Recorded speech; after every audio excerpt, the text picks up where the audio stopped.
Hello guys, good morning.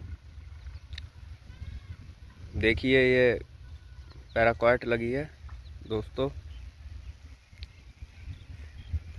घास कूड़ा बांग वगैरह जड़ से सफाया, एकदम सुपड़ा साफ कर दिया है बिल्कुल। कांटा देखो, ये कांटा भी ख़त्म। तो दोस्तों ये सबसे बेस्ट और सबसे अच्छा तरीका है घास कूड़ा और बांग वगैरह ख़त्म करने का। पैराक्वाट लगवाएं, खेत से जड़ से ख़त्म करें, फिर आने का कोई झंझट नहीं। ये इसका बीज होने से पहले ही ख़त्म करते हैं बिल्कुल, और हो जाता है। कल लगी है दवा, आज देखो पूरा असर है। ये देखिए बिल्कुल ख़त्म।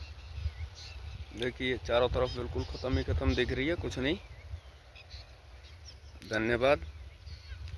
जय जवान जय किसान।